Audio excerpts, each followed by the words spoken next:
In the book of Exodus, we are told, on the first day of the third month after the Israelites left Egypt, on that very day they came to the desert of Sinai. After they set out from Rephidim, they entered the desert. There Israel encamped in the desert at the foot of the mountain. Moses went up to God, and the Lord called him from the mountain and said, "This is what you are to say to the descendants of Jacob, and what you are to tell the people of Israel. You yourselves have seen what I did to Egypt, and how I carried you on eagle's wings, and brought you to me. Now if you obey me fully and keep my covenant, then out of all nations you will be my treasured possession. Although the whole earth is mine, you will be for me a kingdom of priests and a holy nation." These are the words you are to speak to the Israelites. Then Moses went up to God. He is alone. The rest of the people stayed down at the mountain on the desert. Then Moses went up to God. I imagine him going up, how he picks his way a little bit lonely. He is singled out, and therefore also alone. No one will be able to understand what he is about to experience, meeting God himself. Moses moves between the people and God, quite literally in this ascent and transferred in his mission.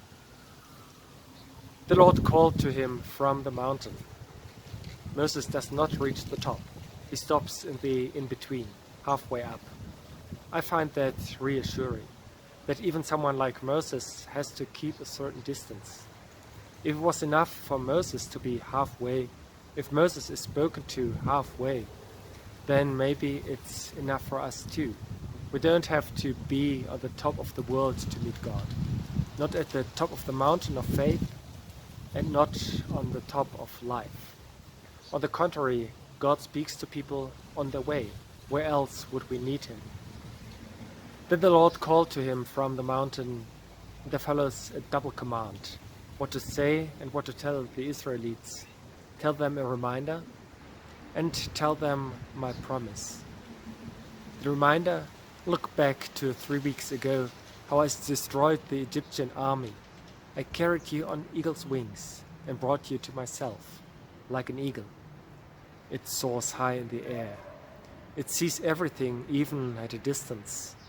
A powerful symbol, the mightiest of all the birds, the king of the air. This is the God who speaks to Moses. He is both liberator and king. He carries those who belong to him on eagle's wings, makes them great and free. And then the promise: God the Holy One, who just now said, "I carried you on eagle's wings, I have protected you like the king of the air." He sends word to the Israelites: "You will be for me a kingdom of priests and a holy nation." This is what Moses is supposed to say: "I have set you free, I have made my covenant, and I call you." He who says of himself, "I am like an eagle, the king of the air," he now makes Moses say to the Israelites, "I myself will make you kings and priests." God makes people great because he himself is great, because the earth belongs to him. To him, God, his people shall obey and be faithful to him and keep his covenant. You will be for me like a kingdom of priests and a holy nation. And that resonates. You are all equally exalted. And perhaps Moses, halfway there, is feeling a little less lonely for a moment because he knows he is connected to the others in a completely different way. But you are a chosen people, a royal priesthood, a holy nation, God's special possession, that you may declare the phrases of him who called you out of darkness into his wonderful light. This sounds very similar to what God said to Moses. It's written in the first letter of Peter about the Christians in the New Testament. A royal priesthood, a holy nation. That's not a coincidence that it's the words from the book of Exodus. What was promised then is also ours. Notably, also, we have been added to God's covenant, of which Israel is as much part as before. We have been added not because we have achieved such great things. No, it's just like then. God makes people great because He Himself is great. Because the earth belongs to Him, He extends His covenant. Thanks to God.